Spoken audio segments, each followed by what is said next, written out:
Have you ever been the victim of a hater? Have you ever been the target of a blithering troll trying to extinguish your inner light with targeted moronic judgments? Has a bully ever hitched a ride on your back and flicked your ear over and over again gleefully while you squirmed and suffered? Does the line separating good and evil indeed pass through every human heart? These questions and many more find surprising answers on this week's show.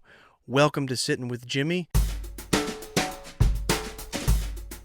I'm Jimmy, and this is the place where we talk about all things creative because creativity is a way of life. Subscribe and hit the bell notification so you never miss a new video. This channel is for creative humans like you who are just trying to row their boat gently down the stream. Haters, bullies, and trolls, huh? I shake my head. I started this channel well over a year ago as a place where I could share the stuff I've learned as a professional musician and just general creative mad scientist over the last 20 or so years. The channel started quietly enough, chill, calm, relaxed. But on September 29th, 2023, I released a video called "The Music Industry is Dying, and That's a Good Thing." Within about a week of that video being public, it had amassed over 60,000 views. As you can imagine, life from that point forward would never be the same for me. From there on out, it was all Rolexes and limos, midnight flights to Dubai, and fucking champagne-fueled sex parties in the rooftop pools of the Bellagio.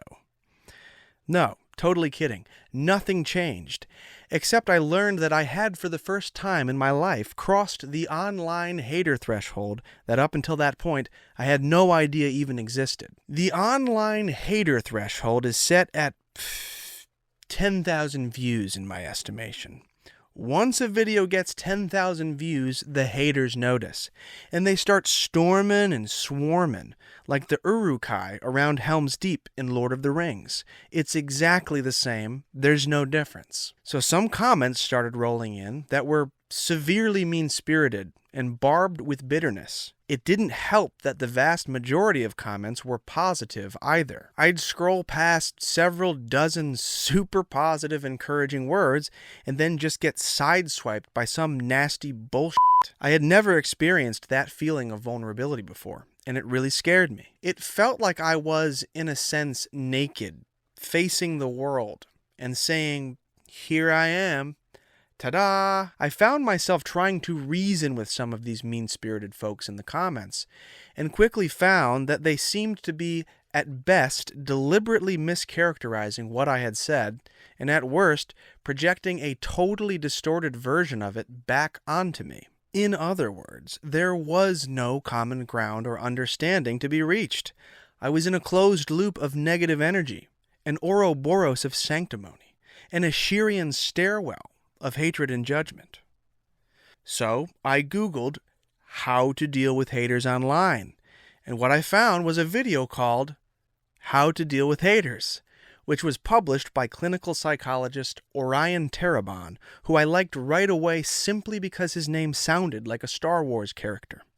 You can watch that video in full right here. In the video, Orion draws an equal sign between hate and envy, and says that the actions of haters are actually driven by envy. He goes on to explain, to experience envy, a person must perceive a deficit relative to a perceived self-relevant good with respect to a perceived equal. That's a sentence you've got to turn over a few times to really get a handle on. What it means in more layman terms is that the hater perceives you as an equal and is therefore pissed at you because you've got something they don't. If the hater didn't see you as an equal, there could be no envy, only admiration. The envy or hate is especially potent if the thing the hater wants is closely tied to their identity. Whether consciously or unconsciously, they are experts at paying selective attention to only the evidence that props up their distorted version of you. Orion Terabon further deepens our understanding of the hater's paradigm by explaining that anytime you put yourself out there, anytime you make something, anytime you stand up into the light, you inevitably cast a shadow. He perfectly summarizes the energy that haters bring into the world by saying, your existence as someone who has stood up is itself the shadow of someone who remains in hiding. You represent parts of themselves that, for whatever reason, they have not allowed themselves to accept and integrate. These parts are denied, disavowed, and projected into others. Haters then try to purify themselves by purging the world of the darkness they have projected into others. He finishes by saying, "Of course, this never works, and it creates an incomprehensible amount of unnecessary suffering." I have come across many haters, bullies, trolls in my life, but the stuff that goes on online is on another level.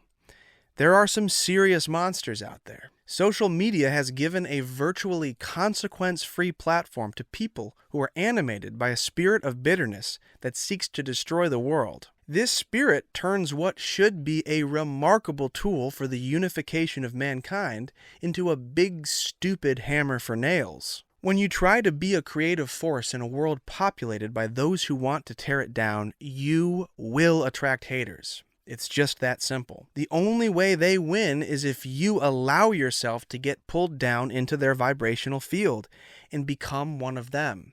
And the only way to stop this from happening is through awareness. You can't let their distorted, angry view of you turn into your distorted, angry view of them.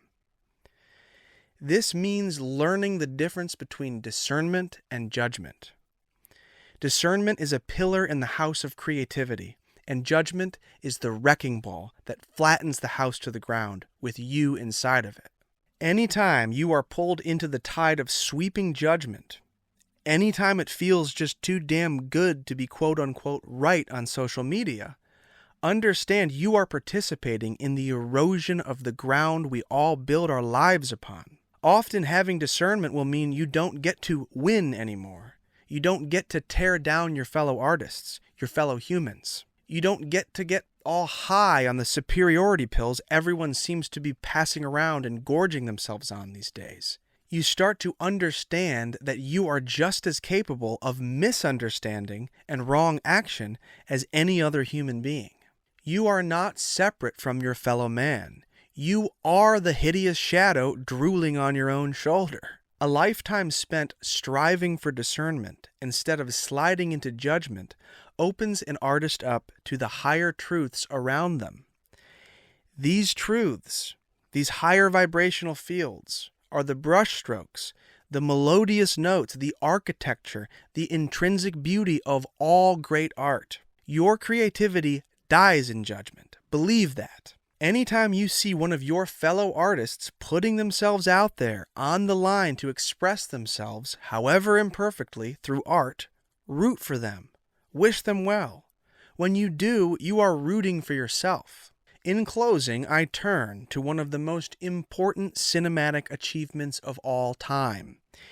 If all time was just the 90s. Romy and Michelle's high school reunion. Spoiler alert, if you've never seen it, why not? Stop this video right now, watch it, and report back afterwards. The characters of Romy and Michelle perfectly represent the beautiful spirit of creativity and individuality that ought to flourish in the world.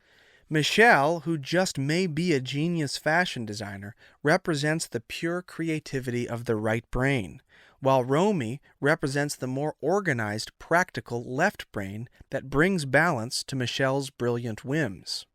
The shadow they cast is represented by the popular girls who bully them mercilessly. At the titular high school reunion at the end of the movie, after trying and failing to appease their haters, Romy and Michelle decide to just do what they've always done, which is simply to be themselves and have fun doing it. This leads to the final confrontational showdown between them and their shadow. I want you to think about this scene anytime you are confronted with a hater. Are you sure you want to do this? Oh yeah, Michelle, I'm so sure. What the hell is your problem, Christy? Why are you always such a nasty bitch? You get some kind of sick pleasure from torturing other people? I mean, yeah, okay. So Michelle and I did make up some lame story. We only did it because we wanted you to treat us like human beings. But you know what I finally realized? I don't care if you like us, because we don't like you.